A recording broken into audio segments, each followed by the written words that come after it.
Roseanne exits The Conners, and she is not happy about it. So this show, The Conners, which I predicted would happen, by the way. I don't know if you guys remember. We were all sitting here. I think we were doing Flash Fried. And we were talking about Roseanne being fired off the show because of her offensive tweet. And I said, I bet they're going to continue the show and just call it The Conners. And you guys are like, meh. And I was right again, so fuck both of you. Yeah, we got to hear another one of TJ's old war stories. I I was right about something. I was right, and you were wrong.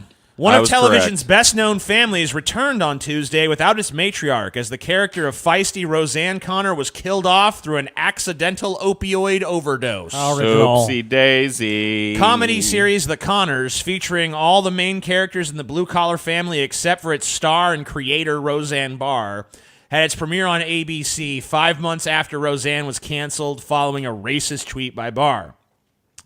Audiences had last seen Roseanne Connor hiding an opioid addiction stemming from knee pain and about to undergo long-delayed, costly surgery. But her demise was a plot twist Barr was unhappy with, saying in a statement that the manner of death lent an unnecessarily grim and morbid dimension to an otherwise happy family show. Which, first of all, Roseanne was not always a happy family show. No. And second of all, she killed off Dan in the last season of the show. Well, he had a heart attack or something, though. Yeah, right? she had him have a heart attack, and it seemed like he lived, but then it turned out in the last episode that the entire season was a book being written by Roseanne after Dan had died of a heart attack. So whatever. She's killed off main characters on her show herself. So I don't really think that complaint has much validity. My main problem with all this is she never should have been fired from the fucking show in the first place. They knew she was a crazy bitch when they hired her.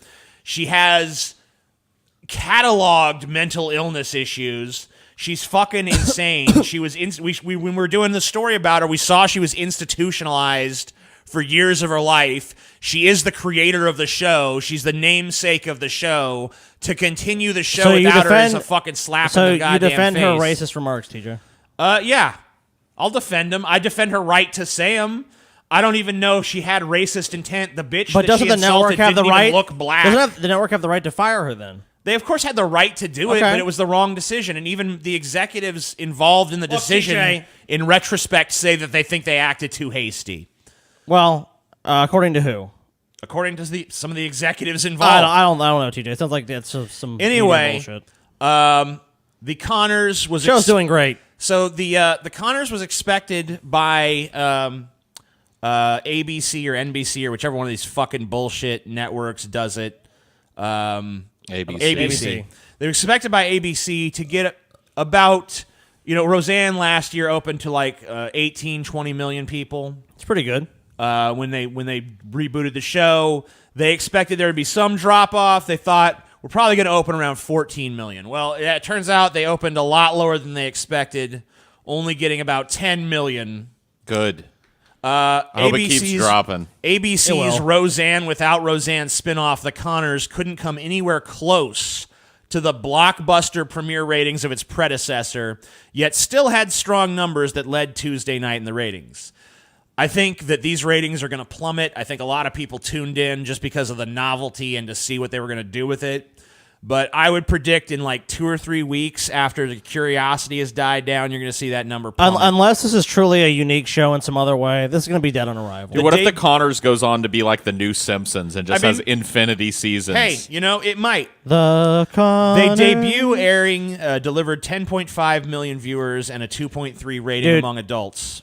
Premieres always It's get down higher ratings. 55% from the premiere of Roseanne last spring, but was on par with Roseanne's finale and even managed to edge out NBC's I've never actually This Is Us watched for an a episode night. of the new Roseanne, but even in a short run, there's a bunch of clips that made their way around the internet, dude. Oh, yeah. And they all featured Roseanne. Right. I mean, to take her out of the show just doesn't make any sense. Like, the show should have been canceled. That's why we scoffed at the idea, because it sounded like a shit idea. Roseanne is a Trump supporter in real life. She went to the show. She's like, I want there to be a Trump supporter in the family because I want to be able to address these political issues and stuff. And no one else on the show wanted to do it. She's like, fine, I'll do it. Everyone knows I'm one in real life anyway. Right. And it was a very fucking even-handed show. Like, I didn't personally watch much of it, but I saw some clips and stuff when we were doing research for that thing. And there was jokes at Trump's expense. There was jokes at Hillary's expense. There was dialogue happening in the family. Like, she didn't just turn it into Trump propaganda. It was actually a show that was addressing some of the political division in this country. And now half of that dialogue has just been summarily cut from the show because a bitch who makes crazy tweets for a living made yet another crazy tweet that some people decided they were going to interpret as racist when it probably wasn't. When Joe Rogan did his recent interview with Roseanne, I mean, they really got into outrage. Which, by the culture. way, that interview made it clear just how fucking insane she is. I mean, like, she seems like a smart woman, but occasionally she goes off on a tangent that lets you know, cuckoo, cuckoo. Regardless of that, the problem I have with it all is that it's like she tweeted some shit that people found offensive or didn't like or whatever, and then now you're fired. It's like a thing in our culture now. You do something bad, and social media picks up on it. It's like, well, you should automatically be fired. Everything in your life should be stripped away from you. All these fucking good guys on the sideline saying this is what should happen to you. You should get you should be killed. You should be beaten. And it's like, what if that was you? We want the instant call out and instant justice. That's what we thrive on right now in this culture. Instant justice. You do bad thing. You gone now. Yep. What people don't realize is this culture can do it. You can put the spotlight on you in any moment, any person, and now suddenly you're the bad guy. And they don't realize that. They don't realize how easy it is. It happened to Joss Whedon. It happened to Will Wheaton. It's happened to a lot of these good guys who pat themselves up. It happened to Ben Affleck. You know, all these moral crusaders, like, we're the good guys, we're the good guys. And then the spotlight gets turned around. They're like, what? What about my due process? Yeah. No. What about me? This kind of mentality eats its own. That's why I've always said, as much as I always think the SJWs are going to win and have won, I think that they've created something that eats them too. They've created a monster they can't control. It's unsustainable. And eventually it's going to eat itself. There's an obvious growing sentiment in our culture against this type of stuff, and it's just going to get worse and worse. I didn't pull a story about it, but it goes to what you just said, Paul. Yeah. Did you know? Did you see that polling about political correctness in this country? No, I didn't. There was a poll done to see what Americans thought about political correctness.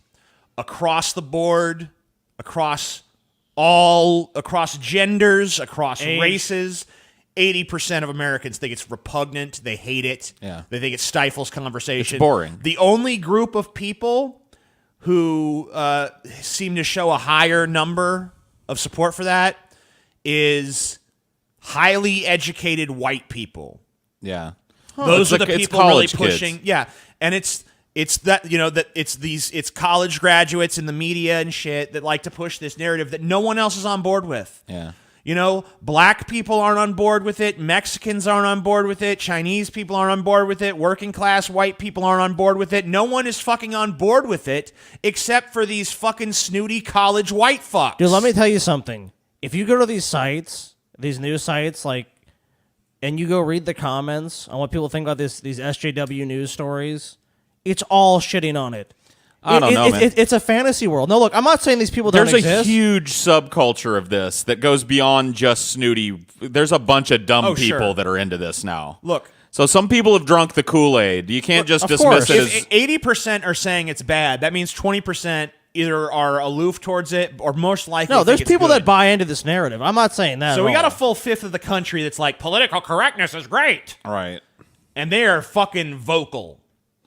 But, it's why, Louis C.K. returns to the stage, and you go on Twitter, and it's just 100% fuck him, fuck him, fuck him. He's horrible, he's horrible, he's horrible. But then you read about the show, and he got a standing ovation and all this stuff, and only one person walked out. It's not reality. Because this is the shit you see on Twitter, this outrage It's a machine. fantasy. It's a fucking paper tiger. And people need to realize, don't apologize to these fucks. Don't ever say you're sorry. Don't ever back down because they're a paper fucking tiger. Well, it doesn't work either. And they're never going to accept your apology You get anyway. nothing by capitulating to them. There's no apology good enough. You're still going to be fucking drummed out, so you may as well fight. And we talk And about you know who realized it better than anyone else in this country was Donald Trump. He realized, don't ever back down from these people. Because, any other politician, you're on tape saying, grab him by the pussy. I don't even wait. I'm so sorry what I did. He'd have been like, that was locker room talk. Fuck you. Whatever. I say what I want. I do. I grab him by the pussy. Smells good, tastes Yeah. good. Fuck yous. I mean, America's like, at least he's honest. there was definitely an element of backlash against PC and outrage culture in the election of Donald Trump, obviously. I think it was one of the two prongs that really propelled him to success, honestly. That the other being that he actually talked to people in manufacturing jobs and actually, I don't think he actually Campaigned intends heavily to in help them, states. but he at least gave him a He sympathetic campaigned ear, heavily which Hillary in did swing not do. states. Yeah. He went to states that no one thought were swing states, and he actually listened to people's problems and told them what they wanted him to hear. Now, he doesn't actually have any plans to do anything for those fucking people. If anything, he's going to gut their he fucking just played the industries. game better. But Hillary didn't even talk to him. Hillary just said, yeah, they're for me. They're with me. Yeah. No, they're not, bitch. You're stupid.